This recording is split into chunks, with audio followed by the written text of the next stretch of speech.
Good evening, free enterprise fans, and welcome to another exciting Thursday night Pink Puff League community race. My name is Vitasia. I'm joined on the microphone tonight by Deathlike. How are we doing tonight, Death? Pretty good. I'm excited to see a classic flag set from a race from a season. I don't remember. It's pretty was pretty recent, at least, and uh, and it's a boss hunt because who doesn't like hunting all the bosses? Absolutely. These are the Blue Moon flag sets from the recent ZZ5 tournament. So it is nothing but a boss hunt. We have to kill 6 out of the 8 bosses in order to be able to move on. I think this is or 7 bosses. I'm sorry, 7 of the 8 bosses. My apologies on that one.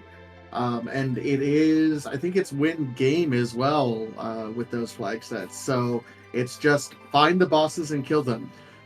We do have a telestart, which can be a little bit rough there, but otherwise, kind of an interesting flag set, and looks like we have an interesting set of monsters to go hunting with as well.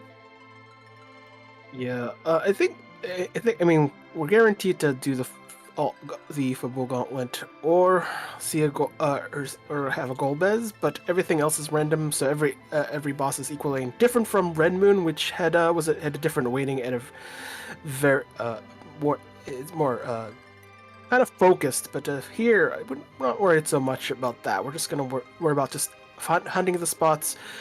Probably looking for more dense spots, like say Baron, where you have 3 bosses, two which are 2 of them are easier than the Odin spot, but so I think there'll be some spots that you don't want your bosses in, like back of package or giant, for instance.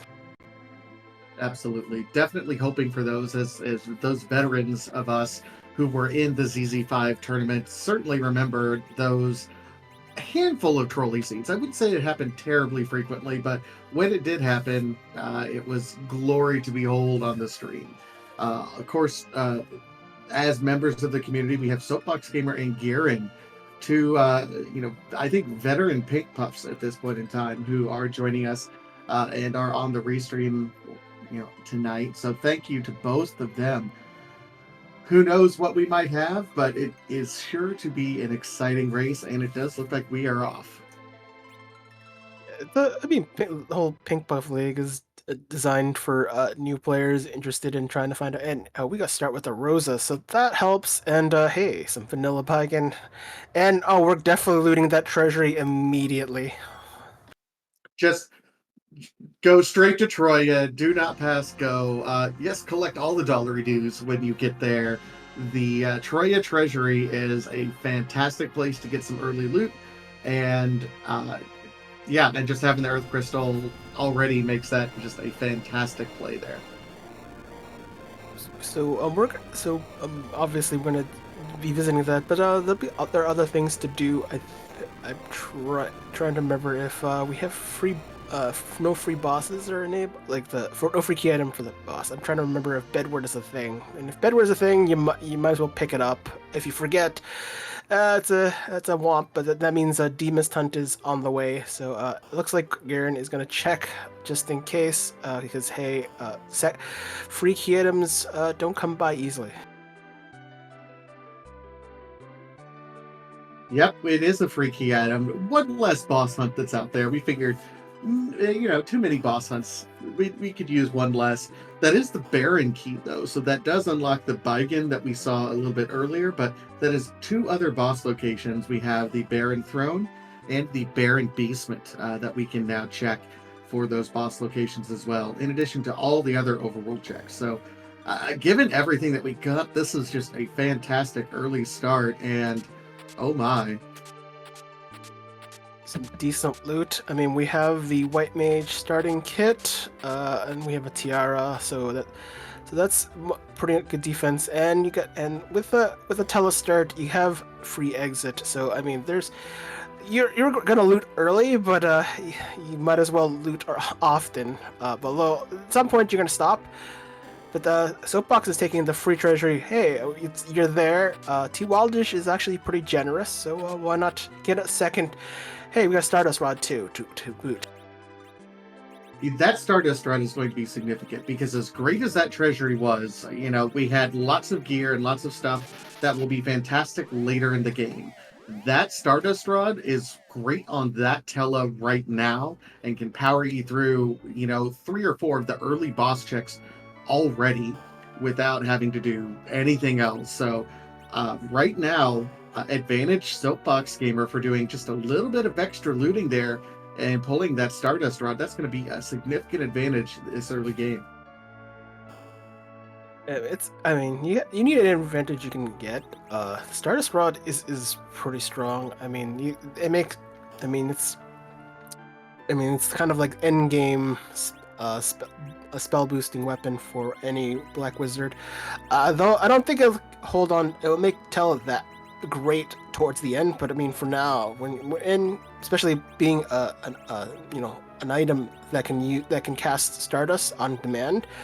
It's a free overworld cleanup kit, so it's pretty good for some of the early fights that would be taken on. Yeah, the rest of that treasury was absolutely stuff that we can use later in the game with characters that are a little bit later. We saw Excaliburs, we saw Murasames, we saw White Shirts, we saw, I saw a defense sword that was picked up at some point in time for a cane later. So, like I said, Bahamut's, tiaras, great stuff for a lot of party members that we don't currently have, which is why I think that Stardust Rod is going to be pretty significant moving forward. I do like that we have Soapbox Gamer already checking out the other locations here, getting ready to make an attempt at this mist cave. Meanwhile, Garen does find a Rydia. Now, again, we did find a Bahamut Orb and a Tiara. So even without that Stardust Rod, as soon as we get enough MP on that Rydia, she's going to be able to go ham. Yep. Just to blarg all your opposition, but we'll probably need to reach at least level, I think it's level 11, because at level 10 she has like 58, 59 MP, so I've done the grinding before. I know exactly exactly the number. It's because I've done enough of it, so yeah. But of course Soma drops help if you find some in the early game. But finding the Edward, probably will want a spoon, although right now you just need bodies at the moment. Yeah, and while Soapbox Gamer continues to do the looting, you did get us that check. It's just a pale dim, so not on our kill list for the evening. Meanwhile, Garen is climbing up Mount Hobbs to check the character, and that is an Octomom. That is on our kill list right away. Be a little difficult. The Octomammoth won't punch for that much. Will also get much slower as soon as it loses at least a tentacle after 3 hits, and after two hits subsequently until it has 1 arm. But once it just slows down the first time, slow has a more additive effect. But we don't really care. Octomammoth is pretty fragile at the Mom Bomb spot. I don't remember too much of a magic defense, and that makes it easier. As if Octomam was in its vanilla position, the lightning one wouldn't hurt as much as it does here. You saw on Garen's side Rydia with a fantastic dodge, trying to keep that Rydia up. You mentioned we kind of need her to get levels in order to get that Bahamut Orb really active. She's in her most fragile state right now with only 30 HP, but a single dodge on Garen's side, that was enough to get through. Meanwhile, Soapbox Gamer is decking out his Rydia with Stardust Rod and Ribbon instead of Tiara. For everyone's information, the Tiara is not only a great defensive piece of gear, but it also is the only piece of headgear that boosts the spell power of black magic casters. So Rydia is the only one who can equip it. Hallam, unfortunately, the other black magic user in this, has to go all the way down to a Gaia hat before any sort of spell power is added there. I just love the tiara for its defensive. I don't even like you don't even need Iridia in the seed to benefit from tiara. I mean, lightning resistance is always useful for a Mylon that we actually have to take care of, or just even dragons, which there are a fair bunch.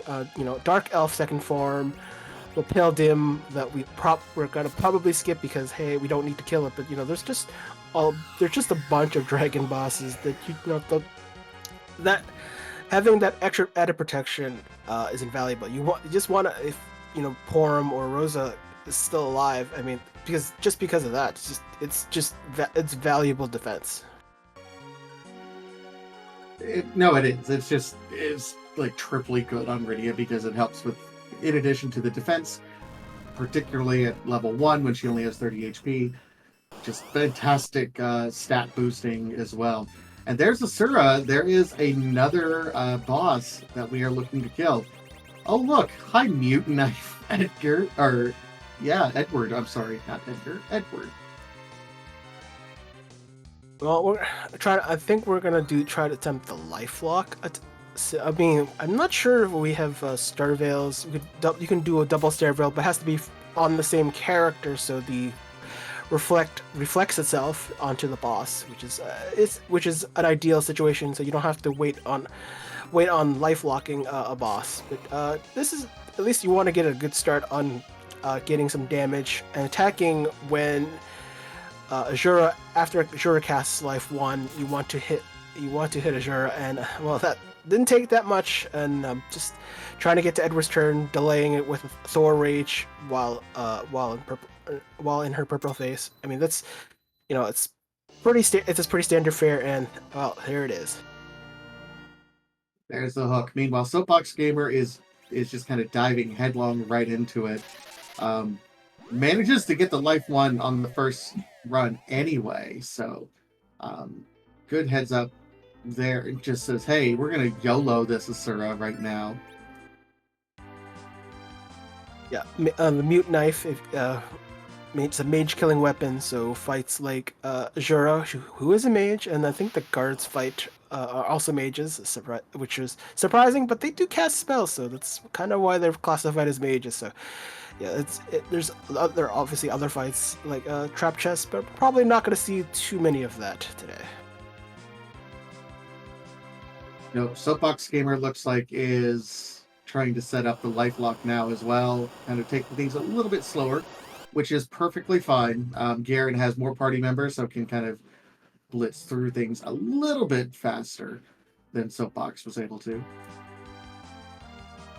I think the runners will probably try to clear out the overworld before going down the hook route, just get enough XP, pick up a few key items that you don't want to be coming back up here for a little bit. I mean, there'll be some spots like the football gauntlet defense that will be what Garen will be doing. So, but I mean, if it happens, it happens. But you probably want to do a little of that, get some levels before attempting the hook route, as there's still plenty of things to do.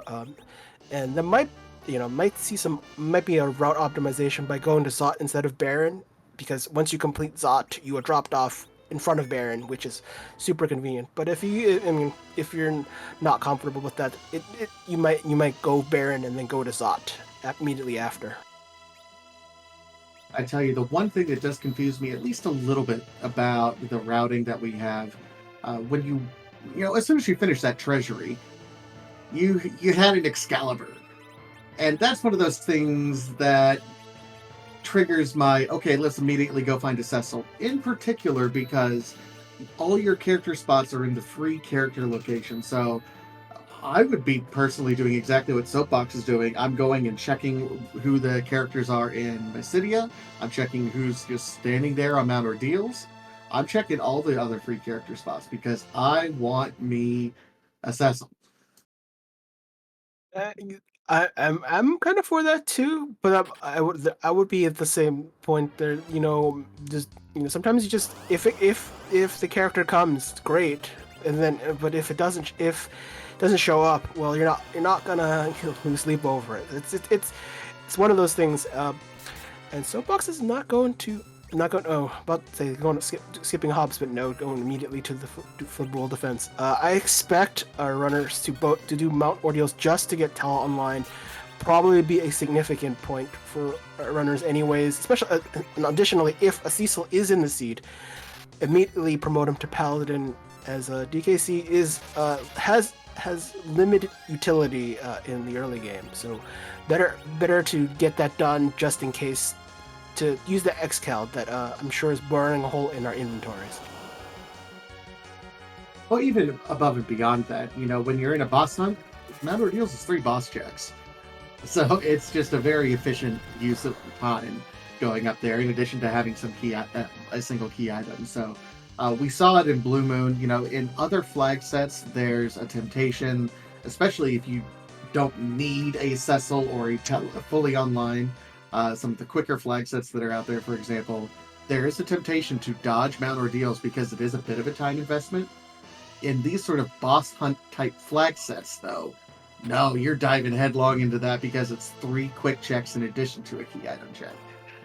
Yeah, Mount Ordeals is a popular skip, but if you're doing a boss hunt, it's boss density, so you're more likely to look at. It's usually similar to key item checks, but it's just for bosses. So like the Lunar Subterrane, you see that's 5 bosses, but if Moon Excess will get you 6th boss with K value. I mean, boss density does determine things, and also determines whether you want to do certain things. So if we do Zot, that's 2 bosses, because we have Earth Crystal. You can actually still do the first Zot boss without actually doing the second one when you don't have the Earth Crystal. So it's kind of a particular free enterprise feature. All right, Garrett is now climbing Mount Ordeals like we had discussed. I imagine Soapboxing will be up there. This is the last character spot. Ooh, an edge! I did see a ninja sword, and we had that Mura as well, so that's a fantastic pickup in addition to everything else. So we have a pretty stacked party if we want it.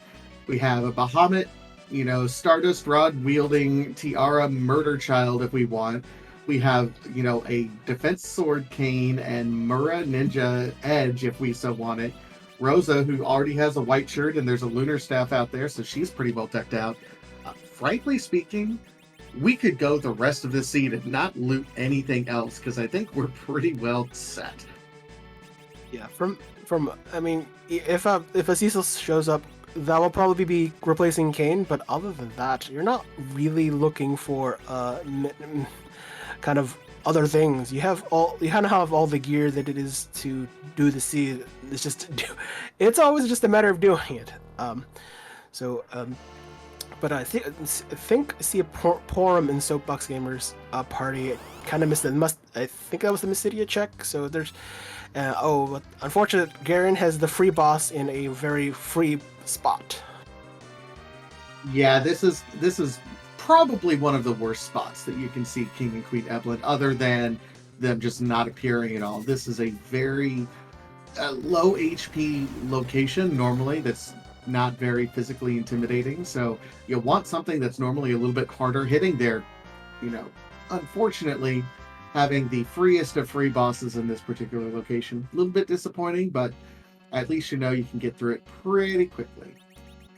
I mean, just for information, so boss spots, difficulty of boss spot depends on their vanilla stats. Whatever the boss happens to be at the location is obviously randomized, and will have properties associated with the boss that actually is at that spot. So it's there's some other details, and back attack antline. Well, that's at least it's not on the moon. True. I think at this point, Soapbox Gamer is going to be a little bit better equipped to take on this because he has Kane with jump. That being said, Bahamut kind of means never having to say you're sorry. I'm kind of wondering. I wonder if Garen's going to keep that Edward. Spoon's flag is on, so we can see the Spoony Bard wield his ultimate weapon because it's a Spoony Bard. That's what Spoony Bards do. And Soapbox, I don't think has picked up the Edward. I don't think visited the waterway, so probably won't matter because I don't think it's because I don't. I mean, everyone has their preference. Edward is an interesting character. Can has a has some utility, especially if the boss spot is like something like an evil wall or a Golbez. You might have some use, and it's interesting.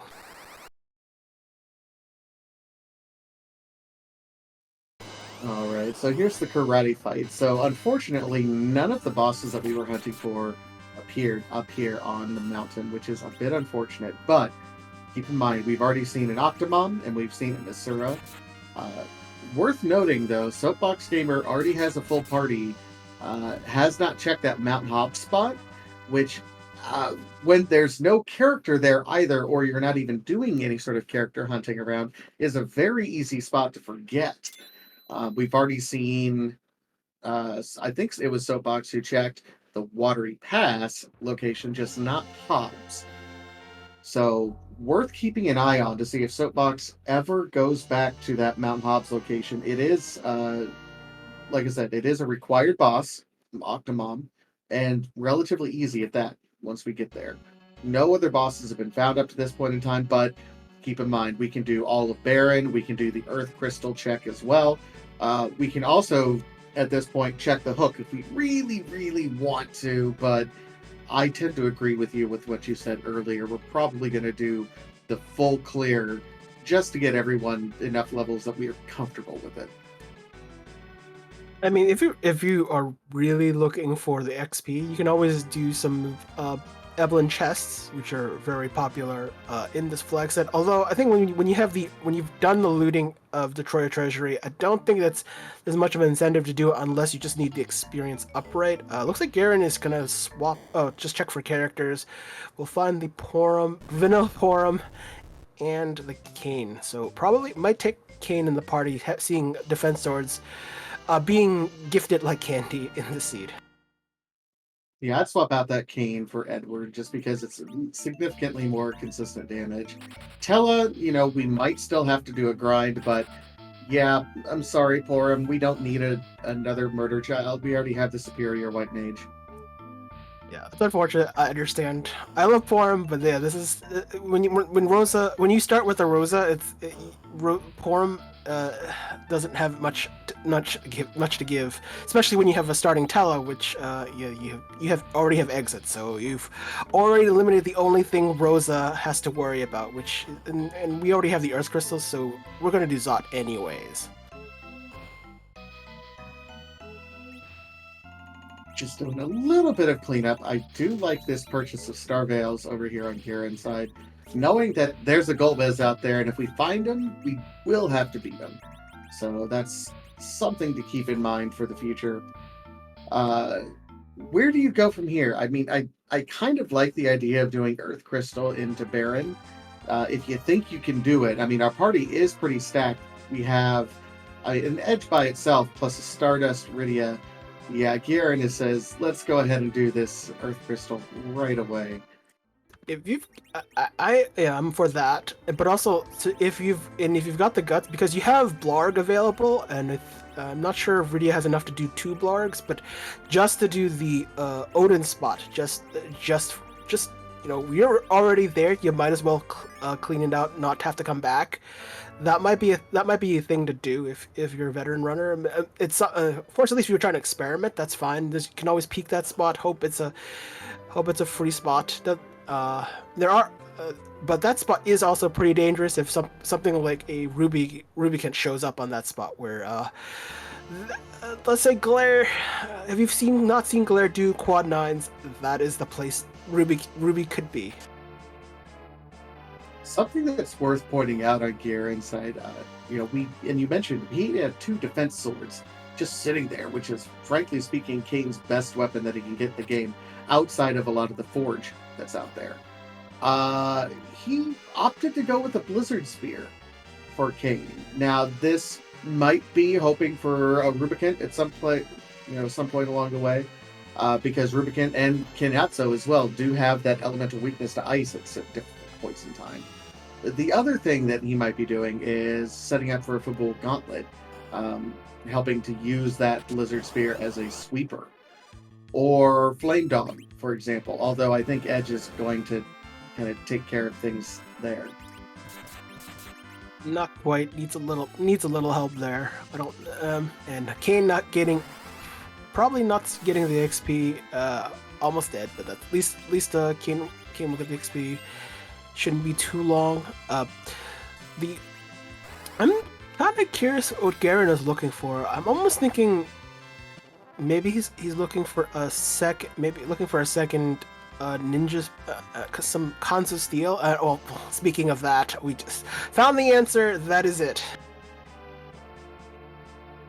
I mean, it's nice, but this is one of the things that I think is a great balancing act that I think a lot of folks in the Pink Puff League. I know I struggled with this particular aspect of speedrunning 3 Enterprise for the longest time, and that's understanding when the loot that you have is good enough to get you through the seed and knowing where that point is and stopping looting at that point in time, because you do spend a lot of time looting in this game, in this particular speedrun community.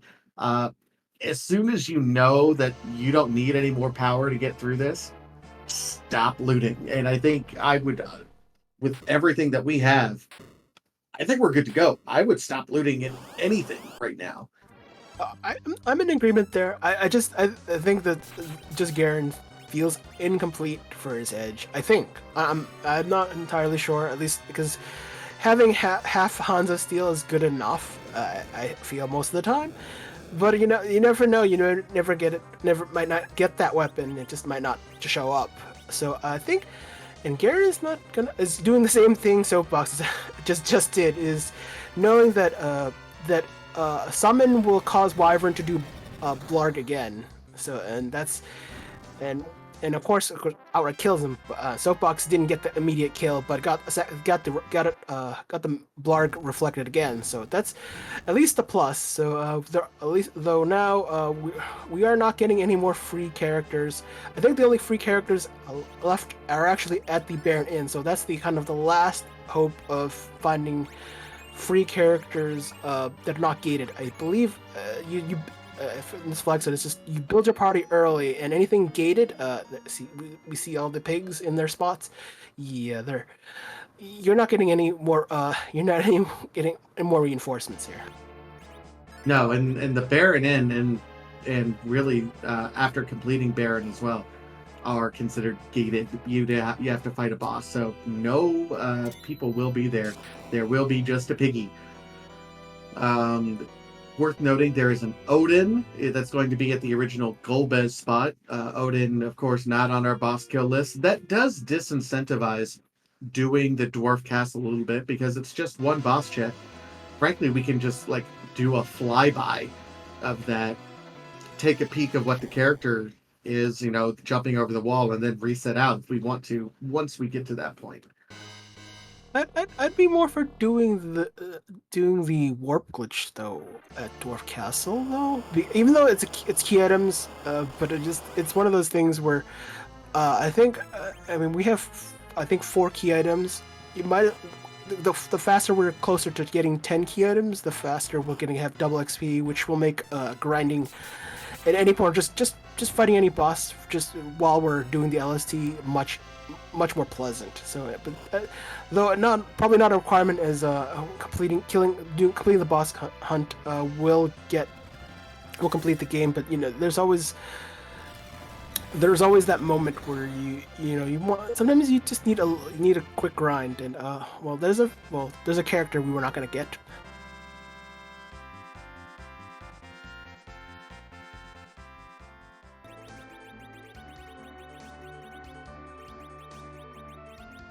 All right, so both characters finish up their Talrus Hut very quickly, get Rosa her exit spell, fantastic. So literally the only thing Tella is good for is, I guess he's an extra blink caster. So he's a teddy bear, he's a warm body. You can never underestimate second blink. Especially if you're relying on one character and it takes a quick wipe, and At least it's the easiest orbs you'll ever find. Guard spot combined around a little more than 400 HP, and you see that remedy. It's only 10%. It's only 33. It's remedy is 10% of their maximum HP. So yeah, that means it has only 330 something. So that's that's not going to threaten us. But is that elements or leg? Looks like it's element. So this is the quarter leg. This is not the ruby we are looking for. However, that is a good hint. So if we do see another ruby sprite anywhere, we know that that will in fact be full leg, and that will be our boss that we are hunting for. It is nice to see more Blarg in a seed, and that seed without even though there was a massa, but a full moon completes the back row glitching of Edge. I think the back row glitch is on in this flag set, so yeah, if you're and so that extra time Garen went just looking for a flame dog for more Hanzo steel. Full moon would have done just it might not be the strongest weapon. Massa is the strongest, but full moon is pretty close. It is at least good enough for most seeds.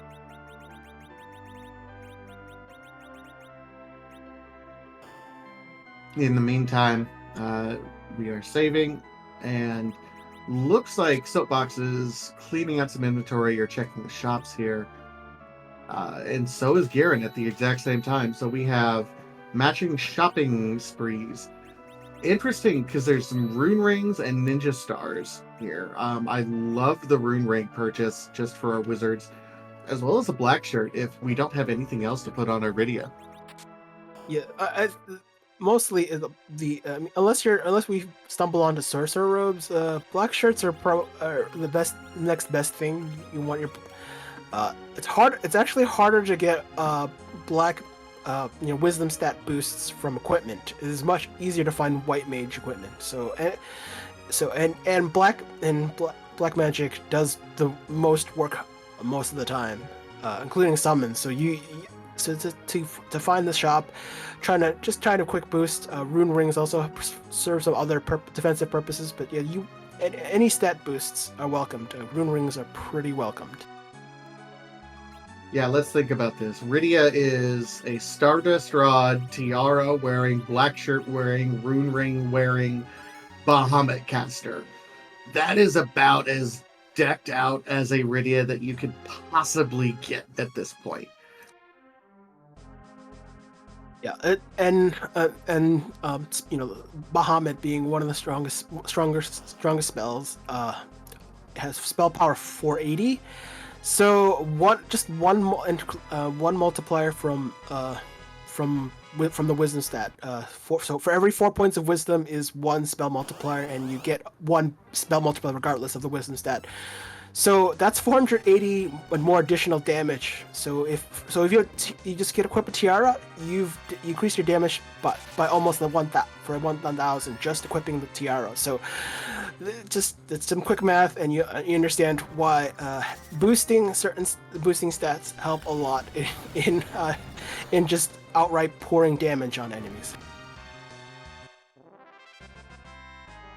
All right, so we have our first boss reveal on Garen's side, which is Plague.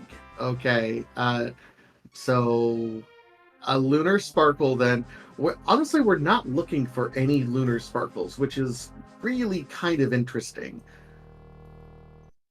Yeah, normally I'd be happy to see some surprise like a wyvern. We already saw that. We haven't seen D-lunars.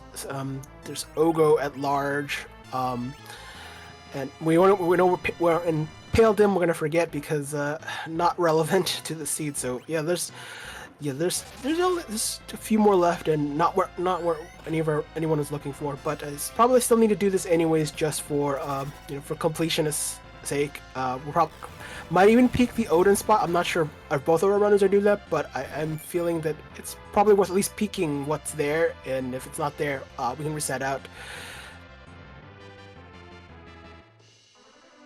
It feels like it would be a pretty good check at this point in time. I mean, something I would absolutely do, and I certainly did do as part of my routing in Blue Moon as well. So it'll be interesting to see if either of these runners end up doing that as well.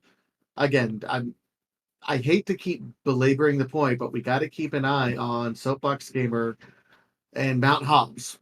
Will he or won't he? There might be a point where you just forget, just because of necessity. Just and the Luca key will be handy once we get down there. I feel like sometimes when you fade a certain check because there's no practical because there's no character there, but you forget that the thing you actually require, it's a boss check, it's a boss hunt. It's something that sometimes you routinely forget. You fade one thing to and I'm sure that it might just happen that way.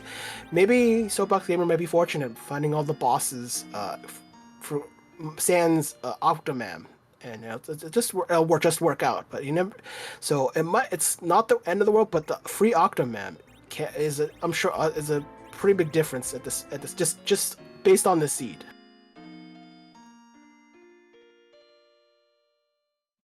All right, and Garen is going to show us the Baron Basement Throne check, and it's a Mylan!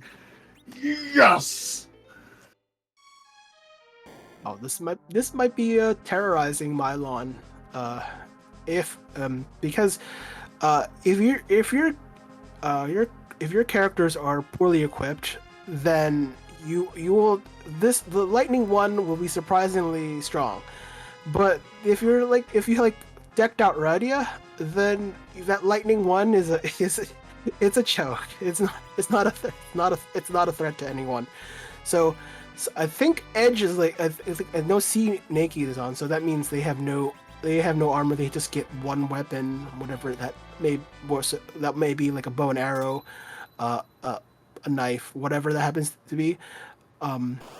So I think Garen's Edge, if it took a lightning one, will take a pretty big damage. And well, okay, that's not huge in the grand scheme of things, but hey, that rolled pretty low, but still, it's deceptively strong if you let it happen, because Mylon keeps counting a lightning one, and when he takes damage. Yeah, great job on Garen's side, by the way, getting all of these illusions up, by the way. And Edge will be darting, getting blinks on everyone else. Unfortunately, Kane's going to be taking a nap here directly. Yeah, I say it doesn't take much. Rydia will survive. The blinks, I don't think is as necessary, because in Marlon's battle script, he does a punch occasionally. It will happen at some point, in which just right there it just happened.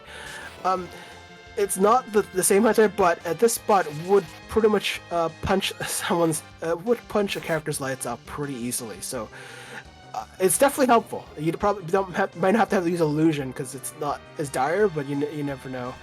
And it's interesting to see that both both their Tellas are taking a nap. Soapbox Gamer doing the right thing, putting in the middle spot. Garen, not. I don't think it's. I'm pretty sure it's not C Hero that's on. So Tella is in the wrong spot using Rydia's agility, which is okay for now, but we'll probably need to remember that at some point. Meanwhile, both runners get through this at a very early level and are rewarded with the pan. So that's, I mean, a lot of key item check locations right there when we get through, and we can do the pan bonk and then the Sheila 1 and Sheila 2 checks. When we get there, seems like we are just about set up. Our intended route is clearly going to be into the hook route, which we should be heading to. There's not really anything left to do. Yeah, it's someplace, and Soapbox Gamers is asking, "Where's my hovercraft?" That's happened every so often. Needs to move it because I mean, oftentimes a lot of like early game runners will just loot Damsian early, and also activate the hovercraft. And so it just happens that, oh yeah, I had to pick that up. Second tiara, in case we didn't, pick up the very first one that we ended up seeing. Uh, so worth noting that. Still, looting guys. Wow. Okay. But here comes the checks. Oh boy, sirens and coffins. That sounds like grinding options. If you're not sure, if you can kill the egg in one hit, where sirens are going to be used. Hey, there's a coffin. You have a solution, and at some point you will be able to solve it. But we have Blarg, and if Reddy doesn't have virus available, well, she'll get virus after the first kill. But right now has to worry about getting the underground and heron rope for sale. And a ninja sword. If you don't like your Hanzo steel, you could have bought it too. I think a lot of shopping being done, which is it's interesting. I mean, when you have a gated shop like Eblin or Baron, tier 5 items are available, which are very invaluable to any runner. You like any ungated shop is usually tier 4 or less under standard settings. And Pain Man, that'll be fun. Yeah, that's all of a sudden. I wish we would have kept that Edward around, because Edward could have hidden through all of it. I mean, wait. I can understand that. But I think, but we haven't found the spoon, so I think the runners probably just decided the spoon was it. Since the spoon hasn't happened yet, yeet the bard. I think that would have been the thing the call at the time.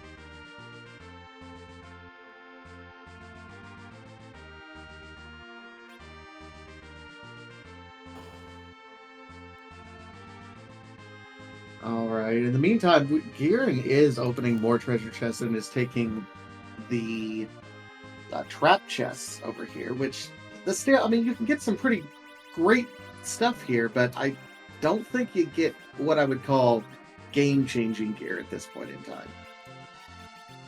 I mean, unless you're looking for something like the Avenger, I mean, that would be the only thing you'd gain in the Rune Axe. Well, we've already... Azure is off the table, and we're not really looking for guards, but okay. I mean, sure. That's nice. So I'm gonna be curious, because I would have been It would have been happier if DKZ was at the King Queen Evelyn spot. Like the Ruby spot isn't the bigger threat. Ironically, it's just that it just has to go through the sequence. And is it D-Lunars? Oh no! Oh, this is worse. Yeah, this is not fun by any stretch. But again, I think you pointed it out earlier. I think Soapbox Gamer's party composition and how his party is configured is the superior setup. If your Tella is dead and you're planning on keeping your Tella as your anchor, middle spot, and then you have a pretty good setup. However, Ogo Pogo started getting a little punchy there. Yeah, curse strings are not disabled in this seed, so that's having not found a curse string, because if there was any shopping to be done, it's looking for a curse string, but I don't think it's critical. Just has to try to reorganize and get the preferred expected turn order. Trying to get at least Redia to Blarg is all that's really needed, but just getting there is kind of like its own process.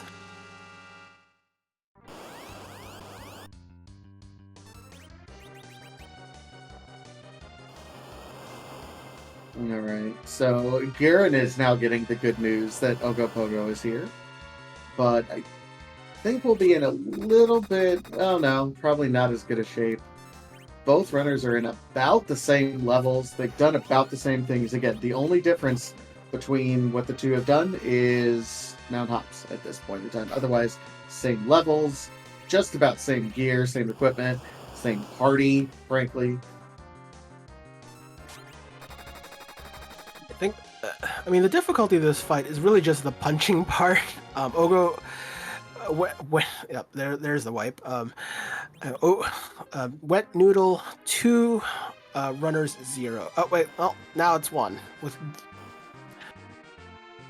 Yeah, see that the King Queen Evelyn spot often very difficult, surprising difficulty for runners, mostly because King Queen Evelyn doesn't punch, the spot punching is not balanced at all, which is great for a randomizer, but terrible for our runners. So it's often the surprise when you run the randomizer at whatever gets set up at the King Queen Evelyn spot, as punchiness at the King Queen Evelyn spot is can be devastating, especially when you have mostly a group of mages.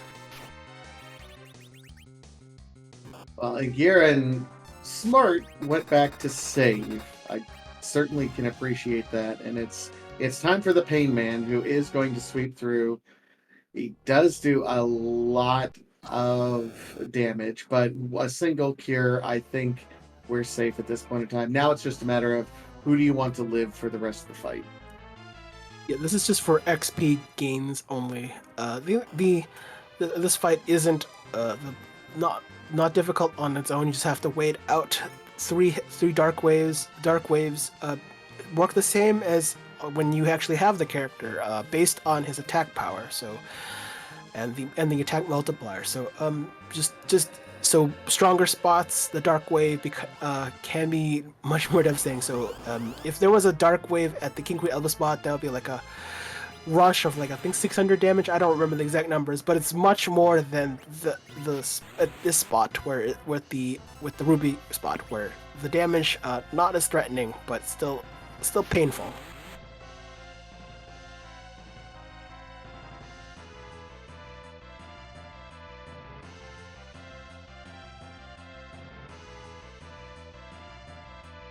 All right, but Soapbox Gamer does get through. This is a fantastic straight line race between the two on stream right now. This has been a great race with both of them trading leads kind of back and forth in the straight line race.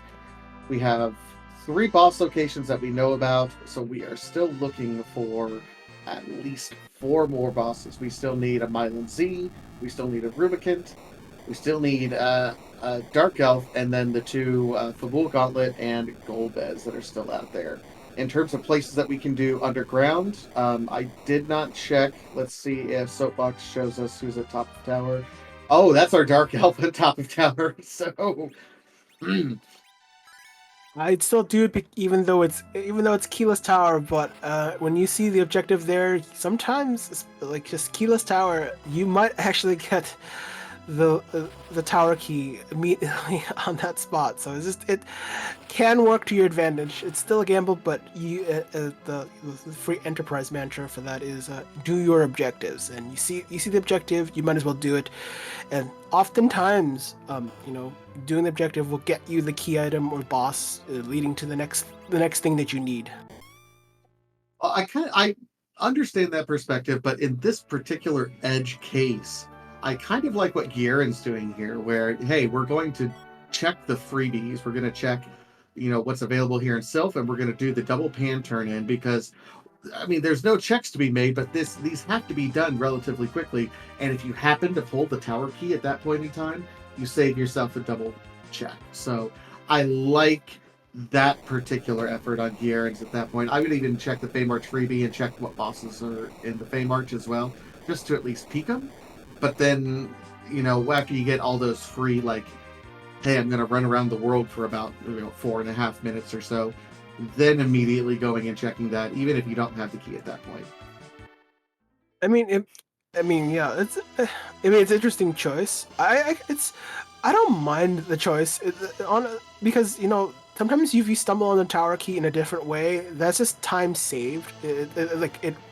It's more of more like inadvertent routing. So sometimes there are benefits to doing other things to get something that is gating your progress. So and we still have to find the darkness crystal, as the pass is still at large. So I think anything sometimes to stumble on this other things that you will need later often is a kind of a side benefit. So honestly nothing wrong. It just happens to be sometimes the seed gives you what you need at the time, or it doesn't. So they're both equally interesting options. And unfortunately, Sheila doesn't have the goods. No, she just rewarded us with a glass hat and a white lance. So that's really rough. Yeah, I was hoping to be like, ha ha, wrong haters. See, check for the extra stuff. But I'm proven wrong this time. I mean, that's why it's rando, because it's a percentage based play. It's never a guarantee that you do anything, because you never know. I mean, there are some things that are guaranteed based on the rules. I mean, there, of course, if you want to learn it, you can always check the Free Enterprise website, roll a seed yourself, or stop by the Discord, because hey, if you want to find out about the Ping Pong League, you want to find out other clubs that are running, that's where you want to start. And Soapbox has found the other mages that exist. So I guess if Garen stops by, which I think that's the case, we'll actually have a weapon for this fight. We'll probably speed this up quite a bit. Or we have the. Or we can just blarg and call it good. I mean, that's the answer to a lot of things until it's not. But oftentimes a lot of early game bosses, this is still kind of mid game. There's not. You can't hold Blarg. It just can't happen. Really, it's kind of the answer to everything up until you're starting to fight bosses on the moon. It's like 1 to 3 Bahamut's and you're good. Now, there is an exception to that. Pale Dim.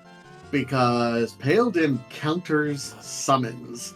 And he does it in a very, very horrible way by casting Quake on everyone. I don't worry about that. That's why you have other magics like Virus, right? Solutions, maybe. Or just have Float. You can maybe revive Tella and use Float as after doing Mount Ordeals has his full set of spells, not complete set that the game has available, but pretty much a core set that if Tella was still upright more in the seed, it would probably you'll be seeing more of it. But we have other mages that can do the spell, so I'm not as worried. But I think the warp glitch is on, I believe, in this flag set. So we're gonna probably see warp glitch. But that doesn't mean we're not gonna check out the sealed cave, because that itself is a boss spot too.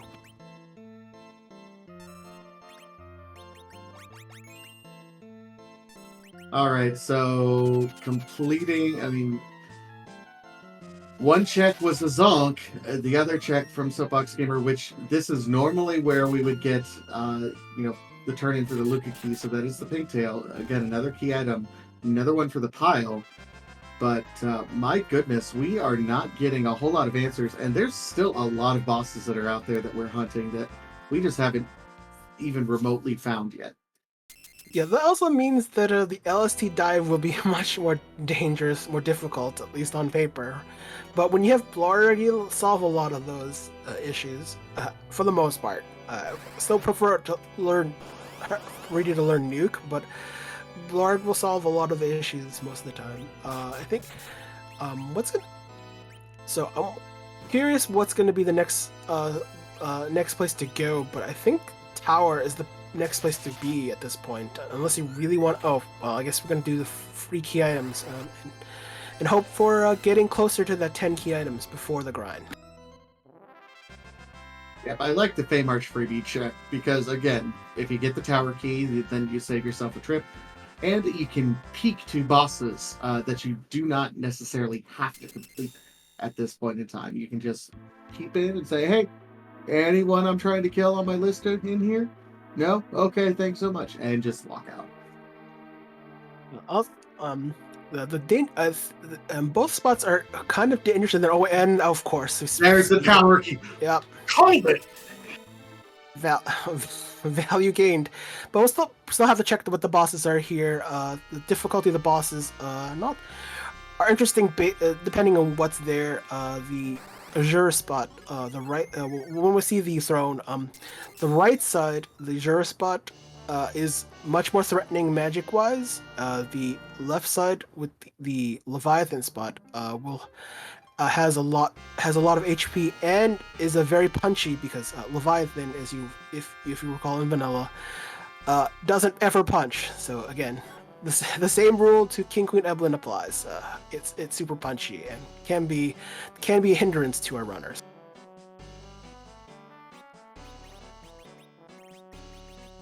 All right, so Soapbox is here showing us Fey March bosses. Oh boy, that's at least one. Check the That's right at least side. one. Yeah, check the right side. Side first, yeah. Because if it's alt gauntlet, it's an immediate grind. May not want to do that immediately. We're still behind in the key item, but we know we have to defeat the Mylon at this spot, the Mylon Z, and this is a punchy spot. So that will be making a little things more difficult as but we have some blink class casters, so as long as our blink casters are alive, they'll be casting blink whenever possible. The greater issue is that we don't have. I don't think we've gotten any sort of undead resistant gear, as Mylon Z is undead. So so something like a sorcerer robe. And like I think wizard hat are most common undead armor that is more universal to most of the characters. So this might be a fight Soapbox Gamer might maybe rethinking if the punches are pretty hard, which Kane's found out. We do have a couple blink casters, which can only do so much. But yeah, this is a very punchy. I do remember though, we got that white lance from Sheila. That could swing pretty hard if we could survive a punch. Oh, I forgot the white robe, which I think we did pick up from the treasury. So that should actually help out whoever has it equipped. Probably Rosa, Rydia, not.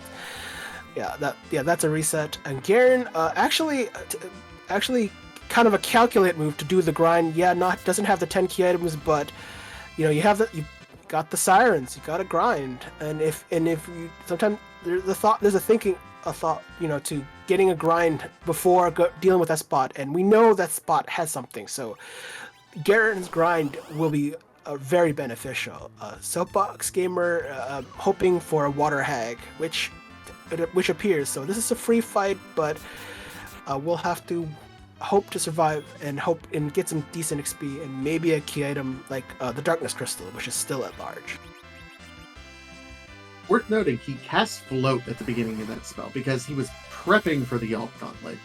If there is an Alt Gauntlet, I think the second or third fight within the Alt Gauntlet in this particular location is going to be a summoner that summons an Arachnid who almost immediately casts a Quake on the party. So great heads up, great game knowledge there by Soapbox Gamer saying, hey, just in case I'm going to have to be fighting an Arachnid fight, I'm going to be floating my characters just so I'm not just completely wiped out there.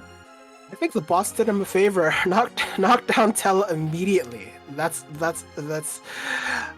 how hilarious that is. Like, could it be the best possible case? Well, at least perfected, and now has the 10 key items.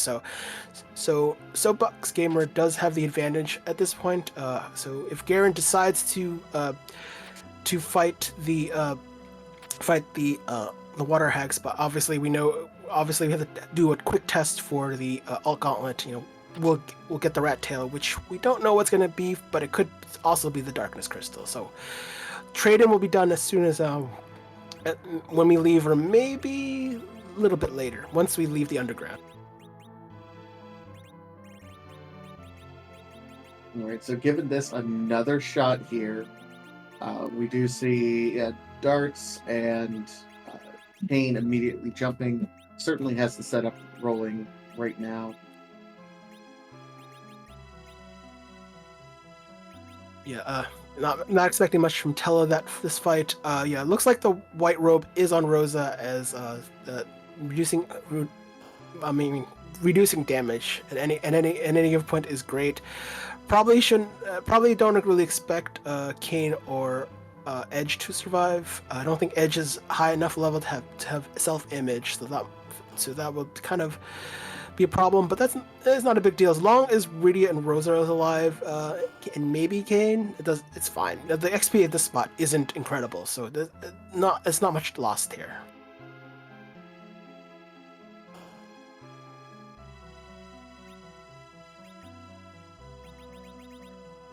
All right, second Bahamut gets off. Rosa is casting another blink, although casting it on a party member who is then going to jump, which means that the next attack will be taken or will be hurting someone. That's the problem with Kane. If you're going to have him blinked, you need to have him like available to be hit, right? Yeah, there's more value when he's berserked, but it means he'll be around longer. That doesn't mean it's a safe bet or anything. You always want it on Rosa to live longer, but it's fine. Looks like hoping that it'll be enough to kill it off. Not enough, and probably realizing do we have enough MP to and there's an elixir.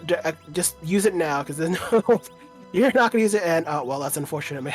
That timing there. The boss, board AI has decided got to get rid of the biggest damage dealer in the party, and it's clearly not Kane. And the thing is, as he was scrolling through his inventory, Soapbox Gamer has the answer to beat this right now. No levels gained, not doing anything else. He's got a Moonveil. Yeah, for boss fights that are punch heavy, so Bylon's battle script is pretty straightforward. It's just punch all day, every day. When you have a Moonveil, it means when the Moonveil user is always going to be used on yourself. They have essentially like permablink, which is so it's basically in if you know how blink works, you miss as soon as the enemy hits you lose one blink. But permablink is essentially you just don't get hit physically. You can still be hit magically, but you have walled on top of this attribute. So it's kind of it is the solution, ironically, and having to grind, kind of realizing, well, at least the grind will be faster. You got the 10 key items, so this is not in vain, but it's just one of those things that just kind of things that would have been critical for that fight. Yeah, I think at this point in time, ideally you would put the White Spear on Kane, let him use the Moonveil, and then just zerk him up. Let him go to town if you happen to have any Bacchus wines. I don't think we've found any Bacchus wines. I don't think there's enough shopping. I don't remember if Tomra was visited, but quick check on Job Dwarf, but would have been a nice place to check on for as Bacchus wine is a tier 5 item, very valuable, because the one greatest benefit of Bacchus wine is it doesn't care whether or not you have reflect on your own character. That item ignores reflect, and that is invaluable, especially if you need wall on your characters.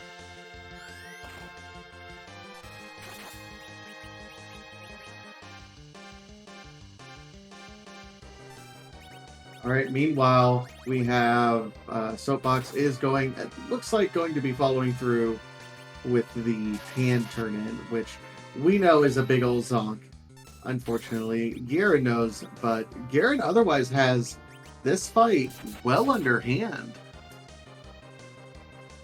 Yeah, as long as your main blink caster is actually under blink, you're practically safe. Once you lose your blink caster, especially when there's two of them, but Tellus doing his job, you're bound to do a reset. At least got the 10th key item.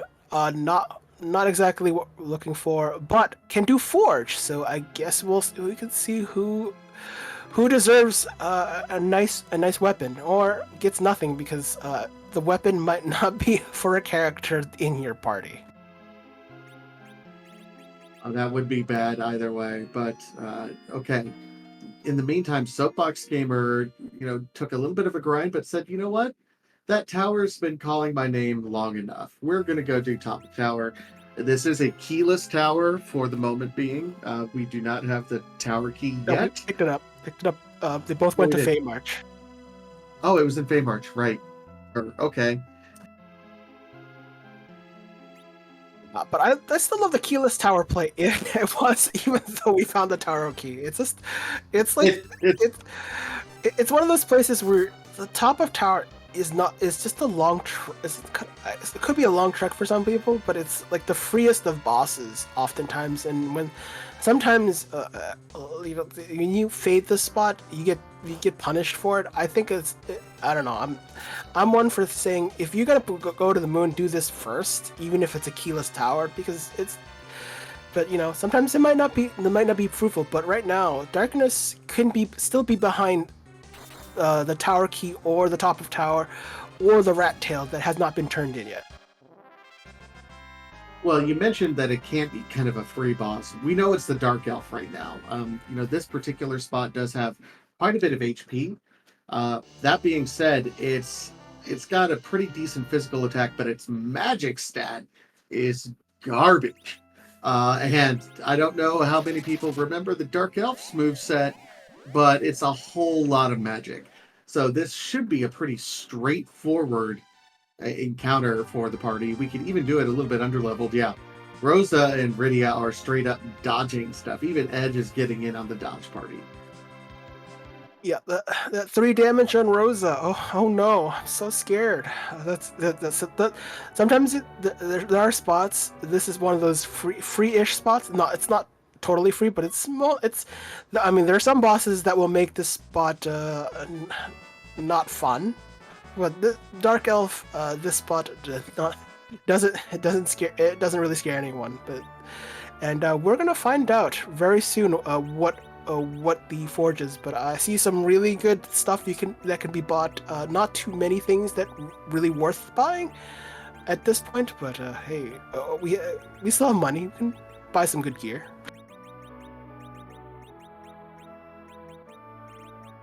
Yeah, not wanting to sell too many things, I can certainly understand that. Want to keep. Oh, buys an arty bow. Okay. I think it wants a Zeus gauntlet for Edge. I think that's where, just sell the root axe, sell the farm. You're not using all of this. Yeah. If it's not currently on your character, get rid of it. You don't need it. The Zeus gauntlets on Edge and Kane will be significantly more powerful. Triton dagger. That's for Quake Kid, Palom, and the mop that is not available in this flag set, I think. Yeah, so yeah, that's a ironically a double mop. Fun fact, because just even though we have the Supersmith, the Supersmith item worthless if you sell it.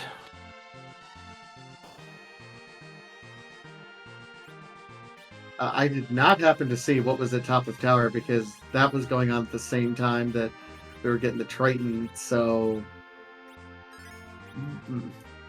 I think just the safety save if Golba is at the spot. I think that's the thinking. Because that kind of is like the top of tower. There's kind of the worst place Golbez shows up is here, honest. Because even though there's a very little HP at the spot, well, this is free then. That's good. But if it were a Golbez at the spot, it would be kind of miserable. The spot has a little bit under 600 HP. Dark Imps, 3 Dark Imps raid this spot, which they have a total HP of 597, 199 per Dark Imp.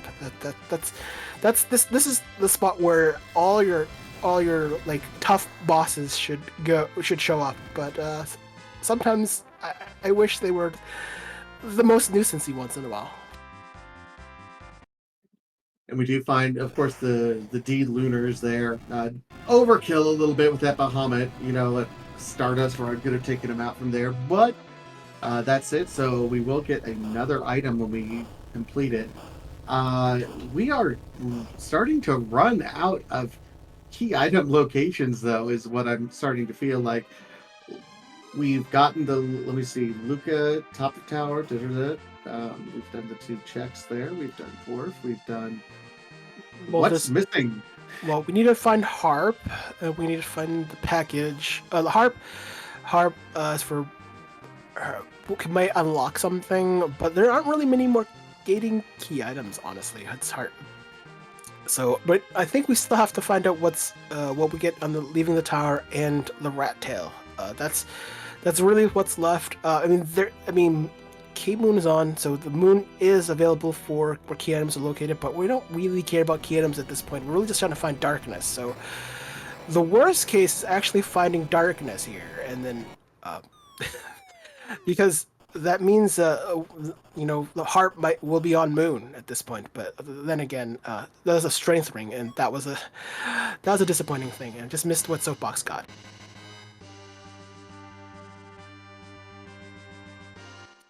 Darkness Crystal is what Soapbox got, so that is our way to the moon, which is absolutely fantastic. Love to see it. Going to be going back down for some revenge against this. Mylan should be able to get through the fight this time. However, worth pointing out, we're still looking for Football Gauntlet, Golbez, and Rubicon, effectively. So only need 2 out of those 3. If you do go to the moon, we don't have any, you mentioned it, gating key items. We need the harp and we need the package, and that's kind of it. So do you do something like check the rat tail before you go up to the moon just in case? Always. Or do you check the Luca Cave, because that is a boss check location? I feel like Luca is gonna be like might be a forgotten boss, but this might. Sometimes a spot like Luca, the sealed cave, when you use a Luca key, is kind of a forgotten spot, especially when you have the warp glitch enabled. You've gotten the key item, so what did I forget? Oh yeah, it's a boss spot. So I don't know.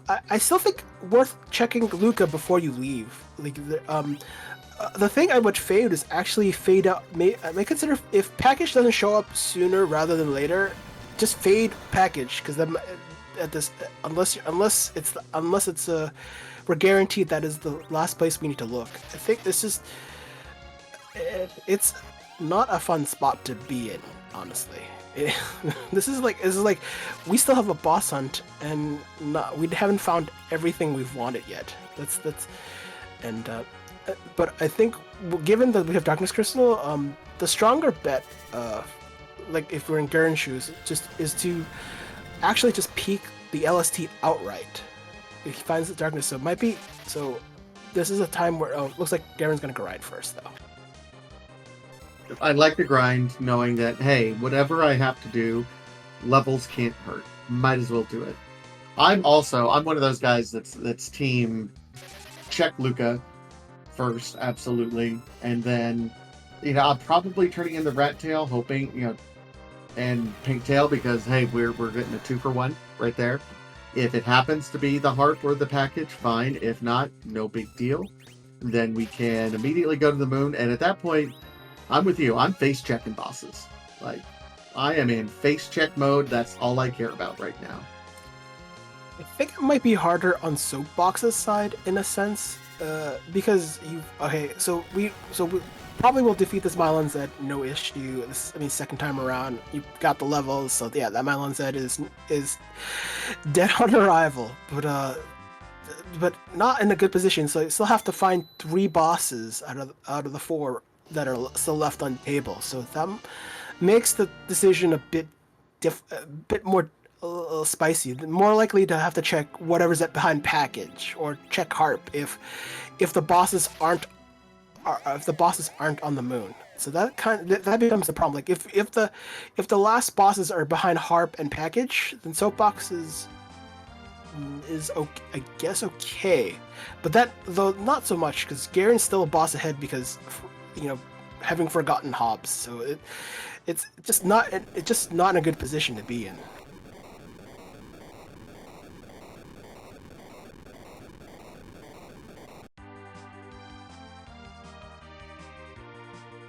And I have faded probably Mount Hobbs a few times, or I think I faded Mount Ordeals a few times accidentally, like trying to be clever and forgetting things. Yeah, we've all done it at some point. We just say it's a pro gamer move. Galaxy braining. Hey, it works if none of the bosses or key items are on Mount Ordeals. That's how we justify it. It works.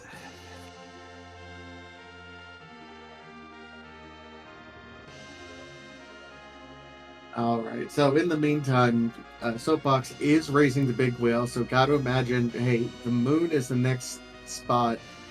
I'm really feeling bad about that Octomom because, again, Soapbox has checked every other place in the overworld. Garen hasn't checked the waterfall or the Mist Cave, but has happened to check Mount Hobbs, which, of all places, that's where Octomom was. Yeah, it's. I mean, it might be. It depends on what the bosses are at. What locations the remaining bosses are. I think the greatest difficulty, I think that's still left on table. Maybe like be Ruby at Cave Value, maybe.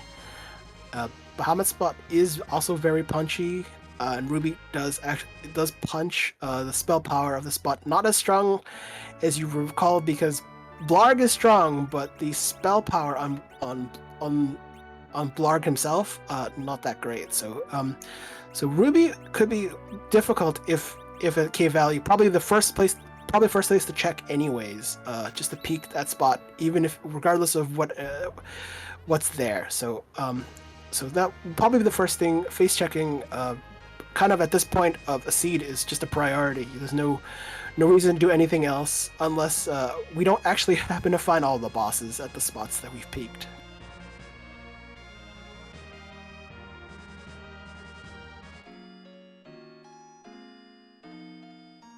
All right. So meanwhile, Garen continues the grind, probably grinding up to nuke levels because certainly Rosa is quite high right now. I think it's. I mean, being Z level ready is fine. I think you might be able to get away with like say getting her to like level 48 or so, and then like guarantee just make sure you do the ribbon room for more XP, so that should probably get her over the top. Like there's just like that there's gonna be a ultimately like a moon dive, so I missed what's there, but it looks like it's not what Soapbox is looking for.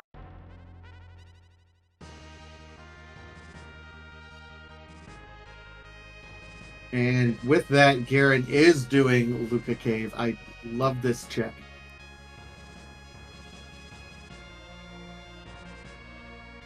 I mean, there were. I think I was in commenting on a seed where, hey, the last place you want to look. Hey, the final boss, the final thing you needed was here. So sometimes it can be understated or underrated that some like it's not a fun check and it could be a waste of time, but sometimes that knowledge brings you additional knowledge that the opponent won't, because what ends up happening is because your opponent hasn't done it and still looking for whatever's remaining, will have to do all the things in any random order. So it might benefit you indirectly. It's a variable time between what the boss is there and what's not there. It's just information gained now that might not be directly beneficial, but yeah. But that Bahamut's free. Oh well, that's going. It's going pretty fast.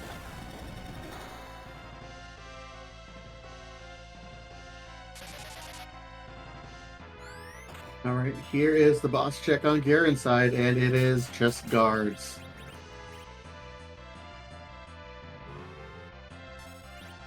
I mean, I like to be safe in the knowledge that the boss that you don't have to come back here because effectively for Garen this is all clear. There's no reason to come back down here. Soapbox on the other hand doesn't know what's there. We know it's a Zonk, but if it were worth something, it would be pretty devastating. So oh yeah, that block does hurt. Actually, this spot has stronger spell power. The Bale Dim spot, the Mirror Altar, it's a stronger spell power than the actual vanilla Bahamut spot, which is kind of funny.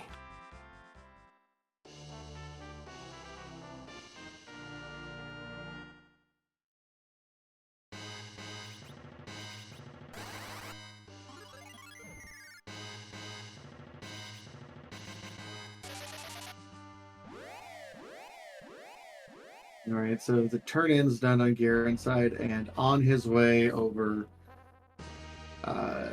Soapbox gets through the Bahamut. Not necessarily anything worthwhile there.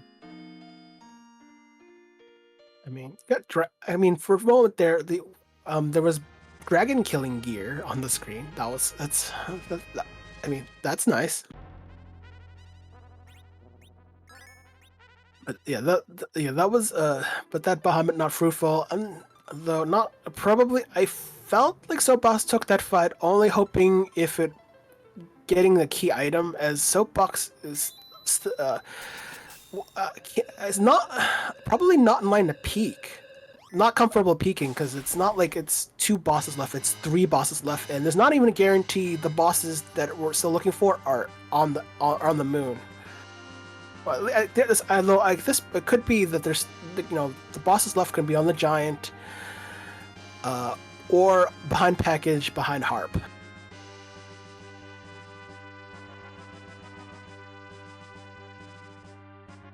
I mean, that's not a scenario that at this point you'd want to be in. Okay, so Garen is doing kind of a cheeky play here, going to the giant. It's not a quick couple checks, and then it's going through this cutscene as well. So this is a really bold play. It's the lower percent play, but there's 3 bosses that he's looking for, and he's like, okay, well, at least one of them should be here on the giant. The worst case scenario for Soapbox would literally be if both bosses being hunted for are on the giant, because that is not something that expected to happen. A lot of times you fade the giant only because the element spot, the first boss spot in the giant, oftentimes can be a worst spot for a lot of bosses because if think something like a, but for bosses that have been here, if the turtle shows up, I don't think we've seen Kenazo. The turtle is at elements. It will be a painful moment, but oh boy, we have found the man.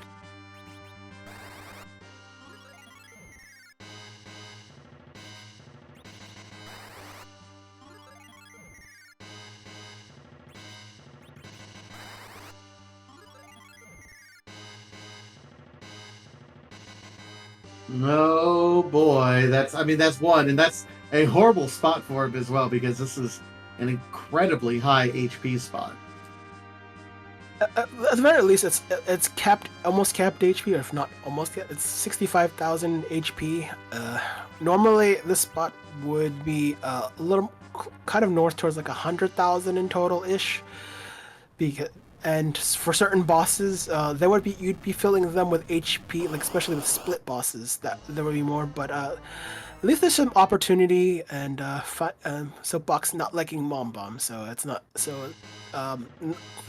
Slowly and quickly losing boss spots. We're hoping for kind of a miracle.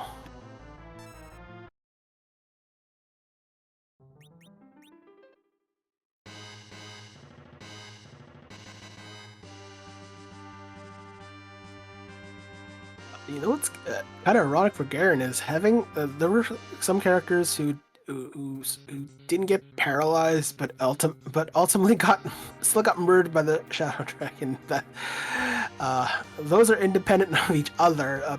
Being paralyzed doesn't actually mean you're the next one hit. It just happened to be coincidentally that. Unfortunately, this spot doesn't actually have that high spell power, but we did find the boss that we're looking for, but not for a good reason. Okay, so yeah, Ruby and that glare is gonna hit hard. Keep in mind, Garen did his grind, so he is set when it comes to levels. He's just got to get through kind of an awkward Golbez fight right now. Soapbox has not done quite the grind, so this is going to be a little bit more challenging on his end, especially for this Ruby at the Masamune spot, because as you just saw, it's kind of punchy. Yeah, the Ogo spot, probably it's kind of one of those places where you don't want to be, but having kept the multitude of Blizzard spears in the seed, it's hard not to have a weapon against Ruby. Honestly, when you have a Blizzard spear, it's a free fight for Kane. Kane probably could do the fight himself outside of taking a full glare hit, which just taking instead. So yeah, should not too bad a fight either way. Very manageable.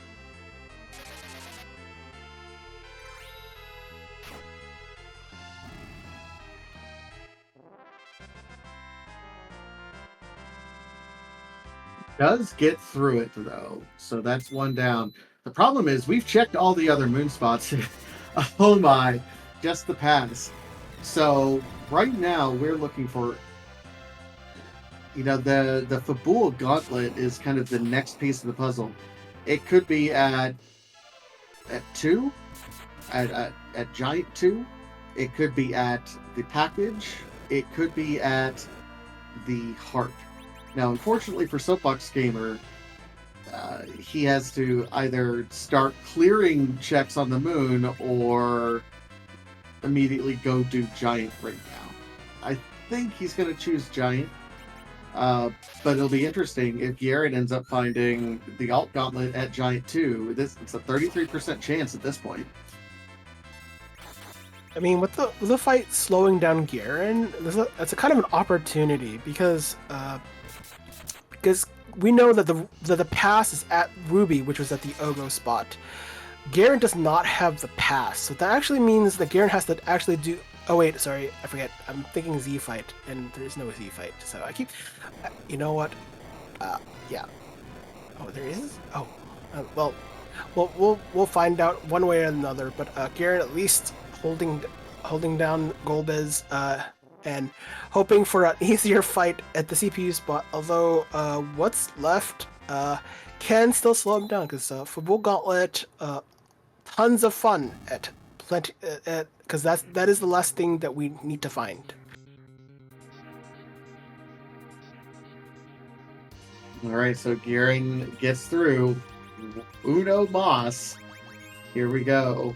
Meanwhile, Soapbox Gamer is going to find. It'll be interesting if the Fabul Gauntlet is here, because that means the Fabul Gauntlet will be the final one for both of them. Just one dodged Rubicon at Masamune, the other one dodged Octomom at Mount Hobbs, which is a tale of two seeds, let me tell you. Yeah. It's interesting sometimes how randomizer works, and sometimes people get lucky. Oh, it's the Alt Gauntlet! It's the Alt Gauntlet! Let's go! So, right now, the difference between Soapbox Gamer and Garen is literally Garen has to walk. Soapbox Gamer doesn't have to walk; has the pass if a Z fight is there. I'm trying to remember if there's a Z fight. I think there was, but we'll find out sooner rather than later. Because once upon completion of the Alt Gauntlet, you either get the crystal or the seed ends. So that will. But yeah, the Alt Gauntlet always fun for everyone because the fights never end. Since it's alt gauntlet though, it's only 5 fights instead of the 6 that you remember from the Fabul gauntlet, and it's based off of whatever's in the area, the monsters in the area. So I don't remember the exact set, but there'll be a lot of searchers. There might be a white dragon appearance, no, but mechanical dragon appearance. Sorry, mech dragon. But this is actually white, but it's a mechanical dragon, which actually isn't a machine. So yeah, there you have it.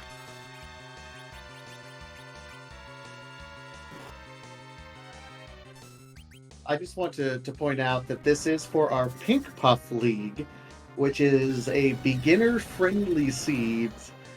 This is the first tournament flag sets, and congratulations to Harumph for rolling this seed, for giving them double bosses on the giant, by the way. Just chef kiss. This is the true tournament experience that we want the Pink Puffs to examine, right?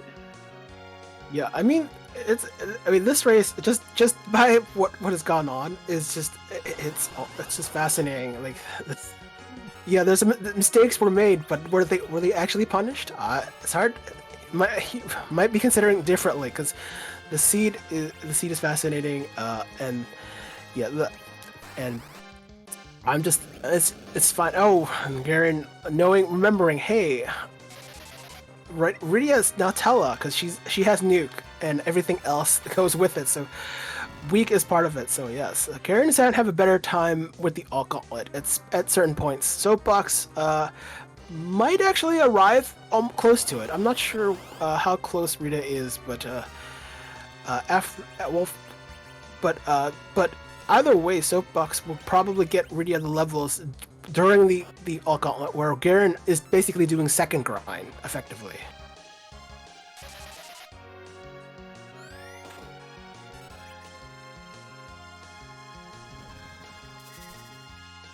Well, second major grind, as Soapbox didn't do the same lengthy grind that Garen did.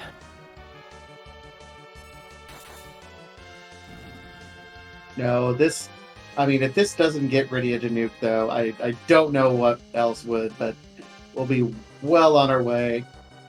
And this is what we call power overwhelming for Zero Miss. This is just going to be obscene amounts of power we're rolling in with.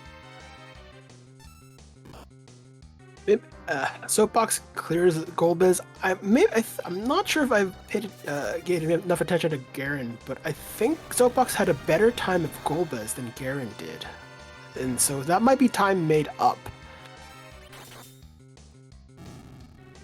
It will be time made up. It is worth noting that Soapbox Gamer did end up getting the pass as well from that Rubicon spot as well.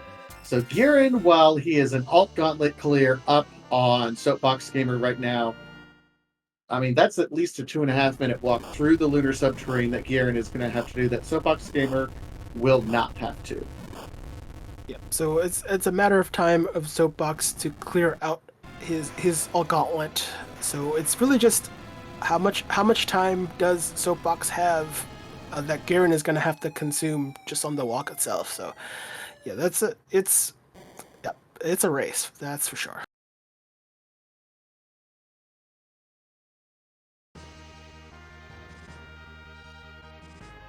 Yeah, you got to have that pass in order to keep it close. But Garen, meanwhile, is... Oh no, does Garen think he has the pass?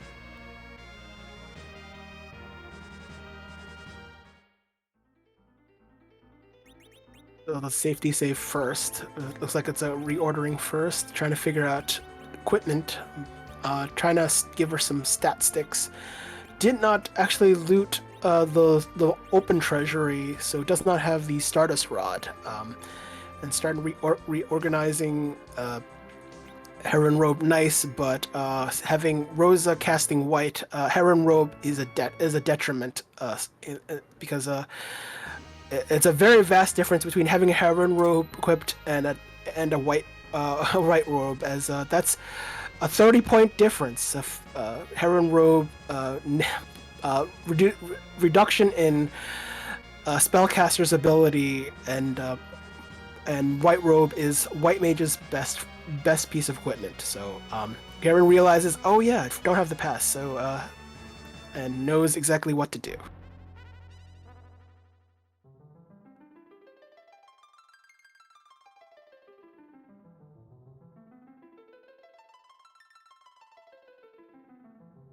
I wonder if All Soapbox. right. I wonder if Soapbox Gamer is trying to conserve MP though. I wonder just go full up Blarg whenever possible. I think the train of thought is that there's a lot of fights, and Blarg is not guaranteed to one-shot them. I still think that's fine. Like, I think he's getting a little bit cutesy with the point of Poison Axe, and yeah, that's the weakness, but like, man, Blarg just makes everything go quick. I mean, you do get a free refill when you fight Z, so that's I mean that's a thing. So it's interesting. But we'll see how this turns out. Because I mean, yeah, but maybe probably didn't use a tent or cabin after saving. That has happened often. So I look probably has learned. Oh well, Rydia has learned nuke. So the Soapbox Gamers Rydia is online. So it's just a matter of time.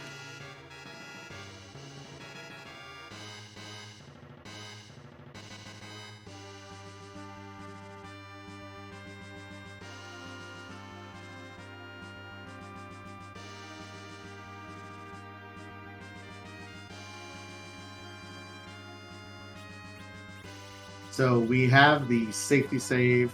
One last apple to use on Rhea. Soapbox Gamer is, I think this is the last one, or we're getting close.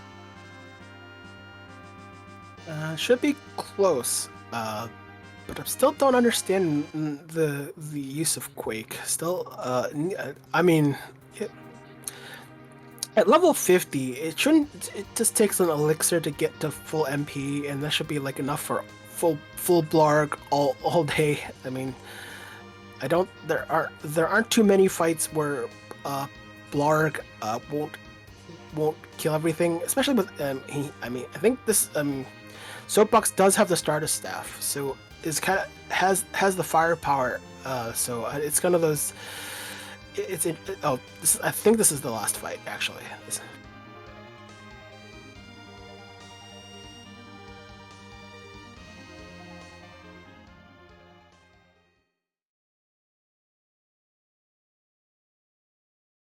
Yeah, so going on from chat. So yes, red giants are the ones that explode from summons. I think mech giants have a different reason for exploding. I think it's to lightning.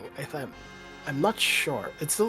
I know it's a different script. Because I mean a lot of monsters tend to reuse the same scripts, but because kind of how the way things are designed, it's but hey, it's that time of the night. Oh, that we talked about this guy and at least thought he wasn't going to show up, but it's this seed. So, Tasia, can you take it away? Oh my gosh, I have to do this so quick. We're a randomizer community. We like to randomize things. Those Z-flags means that we like to randomize literally everything. We can't do it for the final boss, so we do it by randomizing one of his sprites. It's one of 600 possible sprites that are out there. So when we use the crystal, he shows us true colors. So the question is, whose butt are we going to kick tonight? Whoo!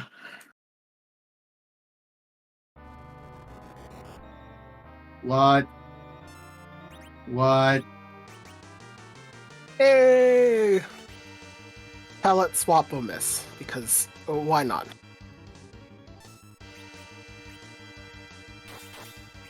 I'm curious which palette it actually swapped against. I'm not an expert, but I know that it is there. There's over 500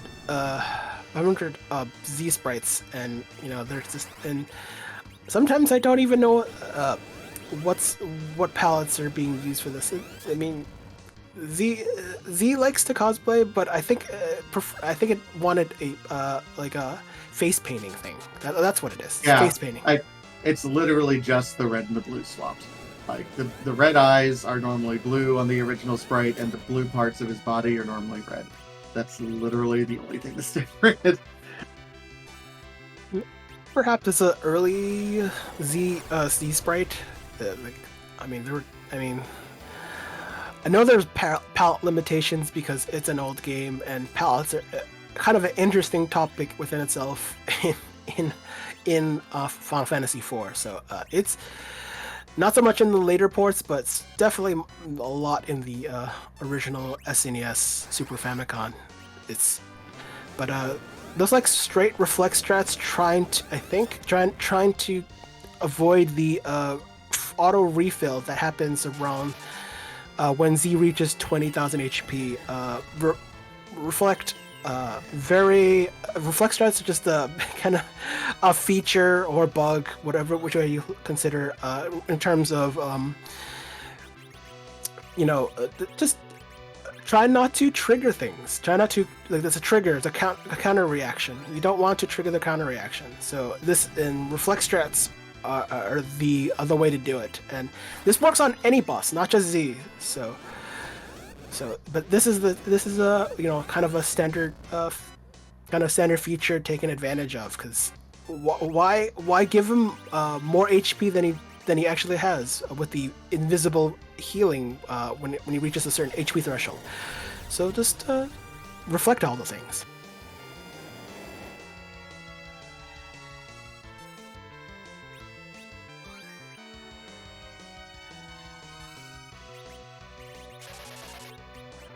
Yep.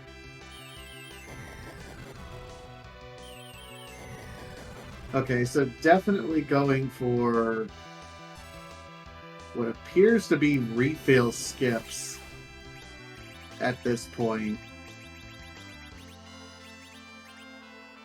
Trying to use nukes and whites. Oh no.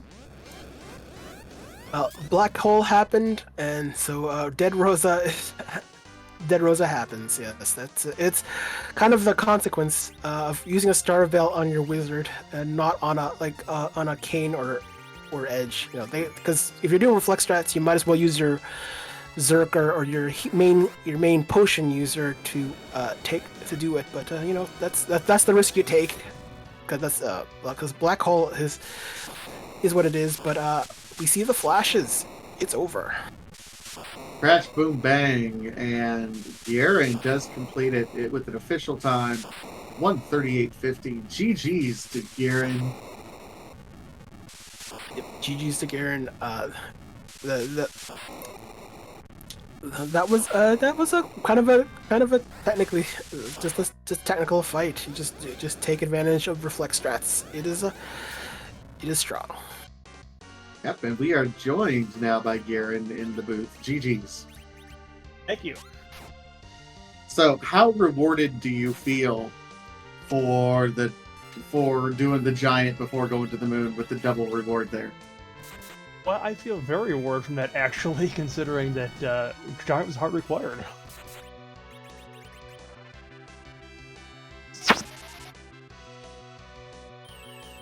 That's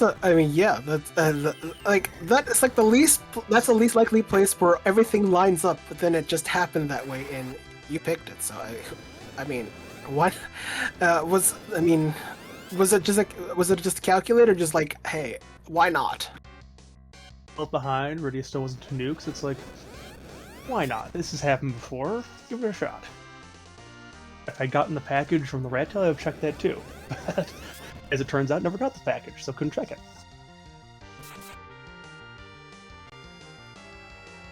Yeah, I mean, fortunate for you, I don't think we I mean, I'm sure we may get to the screen, but I don't like.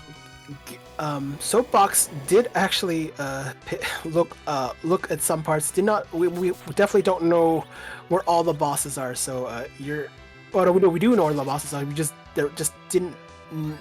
just happen to be zonks for the most part, outside of actually one. But yeah, you were fortunate. So how was the seed as a whole for you? Well, I mean, the overall was frustrating. It took all those unnecessary checks, the whole, Zodin to Bearer, and it was pretty much zonk all the way through. That felt pretty bad. Other than that, not too bad. I mean, Sirens are there, so easy grind. Bahamut always makes things nice and easy. Ready-made Anchor with Tello, so I think it was too bad.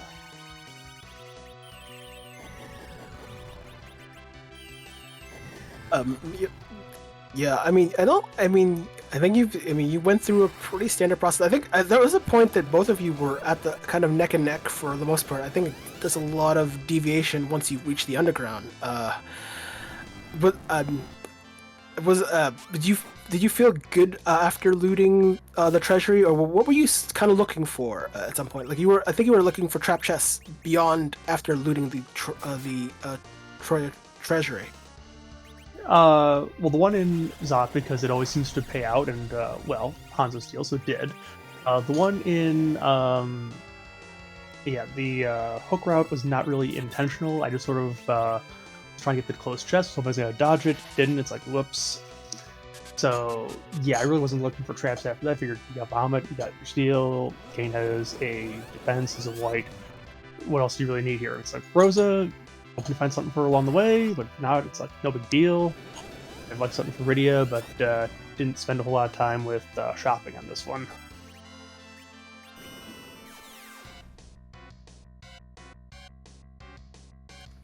How does it feel to be treading back on the ZZ5 Blue Moon flag set? Because I know it wasn't all that long ago, but just enough that you start losing the muscle memory of everything. But now you got to jump back into it. Well, I mean, don't fade Mount Hobbs is definitely a thing, because I only did that once in the actual tournament, and it turned out to be something required. And hey, what do you know? It was there again.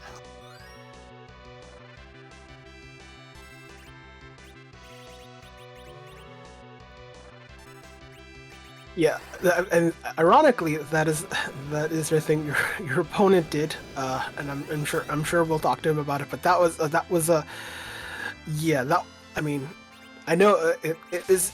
Do you think it's kind of easy to fade just like the spots that you don't think too much because of the flag set, and then oh yeah, this is the time that it actually means something. Like.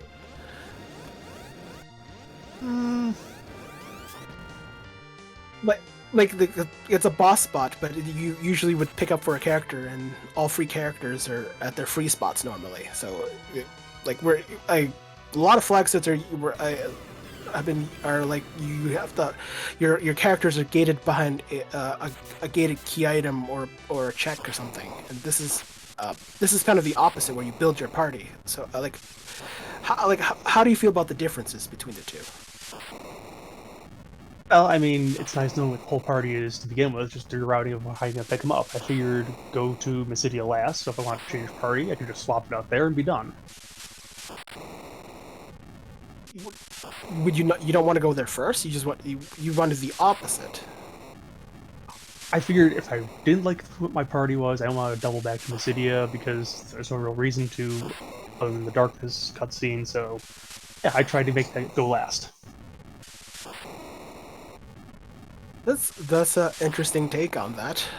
You did go the waterway. I mean, you did all the spots where characters were. So yeah, there's something to be said going that route. Any last questions, Fatasia? I'm out. No, I was just going to ask, no more questions for me. Any final comments, Garen, before we let you go for the rest of the night? No, I think it was a fairly good Blue Moon seed, I think, considering all things, and that was kind of fun.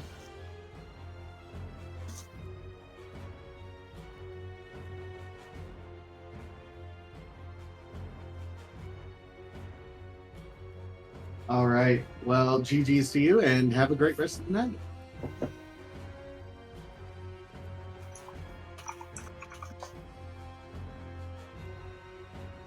GG's again, Garen. Thank you. Good night, guys.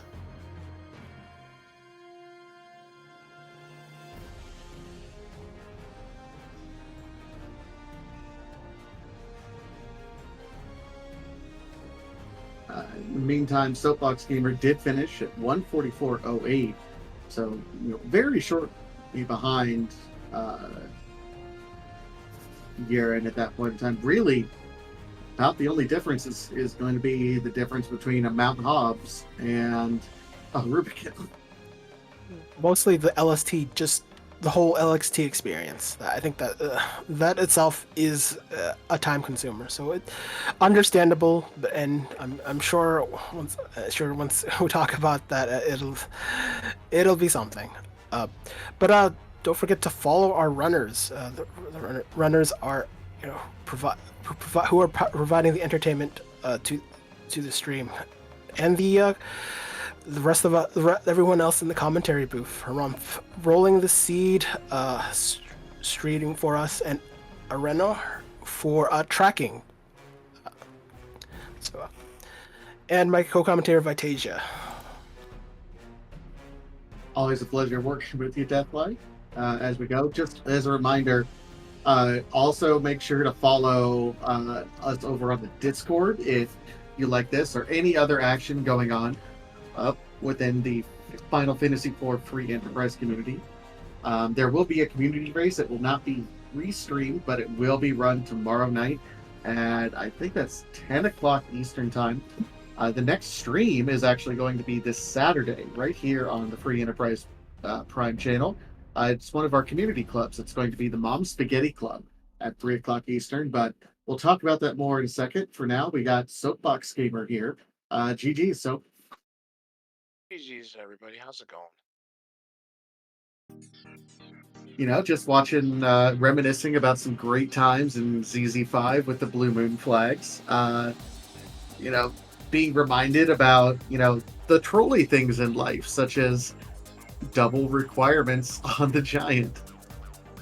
Yeah, I wasn't. My heart started to sink the second I got down to check Mass Altar and I only had one objective, and I'm thinking to myself, I really have to go to the Giant, and it's really going to be Golbez and something else, isn't it? And it delivered. So, Harumph, good work. Congratulations. Outstanding work. We did want to let you know about one miss on your part that we think added to your overall time in a pretty significant way. Don't know if it really would have made a difference based on how you routed things, but in lieu of doing that Rubicant at the Masamune spot, how does Octomom at Mount Hobbs sound?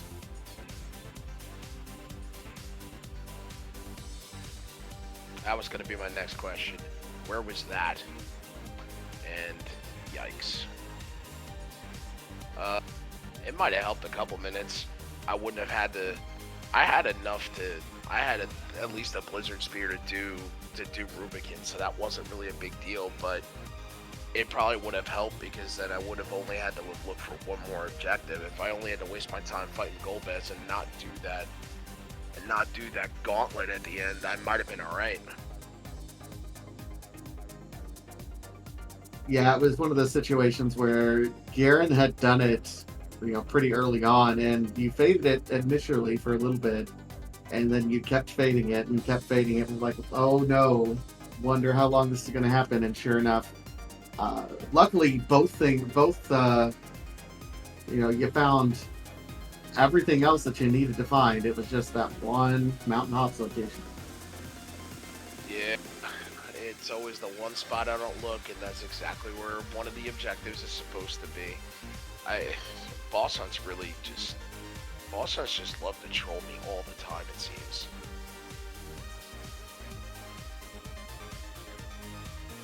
Yeah, boss hunts are one of those things where it's almost like key item locations, but actually different. It's like there are bosses that gate characters, and that just happens to be the spot. And I think it's happened to all of us at one time or another. You know, just hey, you know what the flags are, but you forget. There's just that one instance. Oh yeah, and everyone's had a run of it at every end point. Was there? Did you like the characters you got this early this seed? I mean, I think you both ended up with this. Your opponent had the same characters. Were you happy with the party that you had? Hey, if you give me a ninja, I can work most things out, so I'm okay. I was okay with it, especially when all of a sudden I'm hitting all early Earth crystal, hit the treasury. There's a Bahamut summon immediately. I sit there and call for Iridia, and apparently there she is right there. And it's just, okay, you give me a crystal ring, you give me a Stardust staff. I got enough to roll with the rest of it. It's like whoever else decides to jump in the party will work for me. And luckily I had, a defense sword for Kane. I had enough katanas for Edge. I just had to make Tella take a nap every so often, and this party was actually manageable. It was just, I needed to not wipe at Mylon Z like 3 separate times, and I might have been able to save enough and make up the Hobbs miss. That's probably where my only real mistake was in this routing, and I just couldn't. Targeting just wouldn't let me get out of it in the second try. Yeah, the Mylon Z.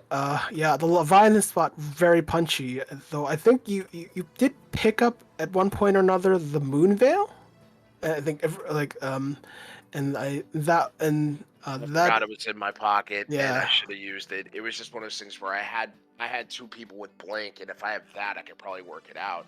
I just couldn't generate enough damage, and at that point, I had a tower key, and I knew what an objective was up there, so I was like, I'll crack 2 eggs, go upstairs, blow up the tower, come back, and I'll probably have more than enough, and I got through it then, but, the time loss was already sunk.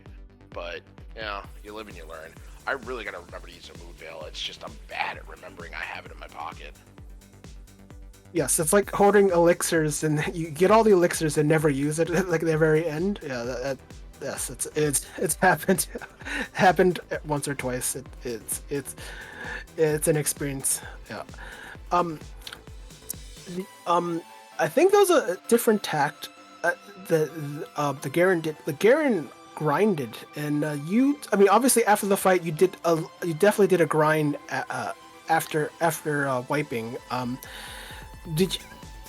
Had you thought of trying to grind so you don't have to show up at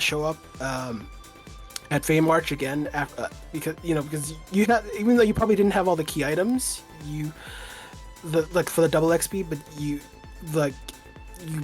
had the opportunity to kind of clear out the place and not come back to the Fame March. Was there any thoughts to trying to get a grind early? If I wasn't close to 10 items, I probably would have debated it. I think at that point I already had 8 or 9. So I'm thinking if I can sneak one more away, I can just, go through the eggs at that point, right then and there. Or the more I was thinking about it, it was, all right, Fey March, I have a bunch of stuff to turn in, and at some point I'm going to bump into the Darkness Crystal and immediately go to the Moon. So I'm thinking to myself, well, if I can just give me one more item so I can decide one way or another, and it's just one of those things where punchy spot couldn't really get it going, and then at that point you kind of decide, well, I'm gonna commit to it at least for a couple, and then I'll leave a few more left in case I need to do something on the Moon. And then of course it's, oh hey, here's your Darkness Crystal. Oh hey, none of the altars really have it except for Massa. Oh, now you gotta go to the Giant. And if it's one of those things, if you knew you were gonna end up at the Giant at the end, you probably would have grinded to at least get there, because then at least that would have gotten you the rest of the way. And then it was a completely moot point when I had to go through the gauntlet anyway, so I was way over what I needed.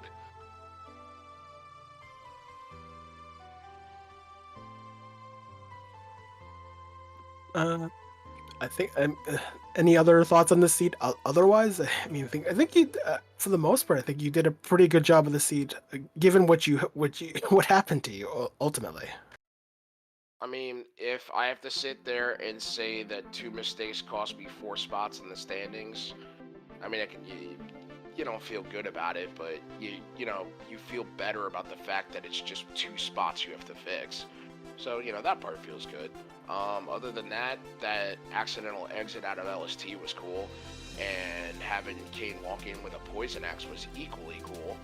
But, other than that, at least that was entertaining. But I'm hoping everybody just enjoyed the race. It seemed it was pretty close, considering when I entered, nobody had finished, and when I entered Z, nobody had finished, and then 4 people finished immediately, and you just knew it was a hot race. So I'm glad everybody was able to enjoy it. Indeed, it did seem like everyone finished kind of right at the same time. So probably everyone had very, very similar routes. It'll be a fun one to watch back for sure. Yeah, I at least I know I can see, GG's to Garen winning on stream, and actually I think he won the entire race as well, so good for him.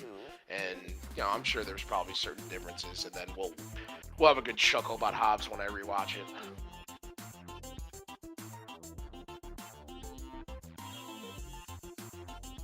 All right. Other than that, just want to give you one last GG's and hope you have a great rest of your night then.